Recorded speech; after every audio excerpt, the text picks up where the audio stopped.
বুঝলি, রমজান মাস তো মসজিদে মুসল্লি বাড়িয়ে গেছে, এখন মসজিদেরও একটু জায়গা বাড়ানোর দরকার। ভাই মসজিদের ফান্ডে তো টাকা নেই, এটাই তো সমস্যা। হ্যাঁ, দেখি কি করা যায়। আগো বাবা, আমার বাড়ির সাথে 1 শতক জমি আছে, ওই জমিটা মসজিদে দিয়ে দিতে চাচ্ছি।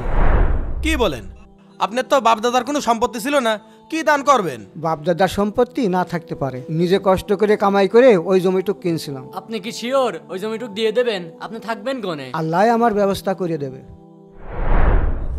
দাদু দাঁড়াও। কি হয়েছে দাদু? তোমার ওই ভাঙড়ে বাড়ি আর 1 শতক জমি ছাড়া তো কিছুই নেই, তাও তুমি 1 শতক জমি দান করে দিলে মসজিদে। একটা ঝড় হলেই তো তোমার ওই ভাঙড়ে বাড়ি উড়ে যাবে নি, তখন তুমি কোনে থাকবা না? দাদু, আমার থাকার কোনো টেনশন নেই, আমার ঘর তো অলরেডি বানানো শুরু হয়েই গেছে। কি বলছো? পুরো হয়ে তোমার মাথাটা তো নষ্ট হয়ে গেল নাকি? শোনো দাদু, আমি আল্লাহর ঘরের জন্য 1 শতক জমি দান করেছি, আর জান্নাতে আল্লাহ তাআলা আমাকে 70 শতক জমি দেবে।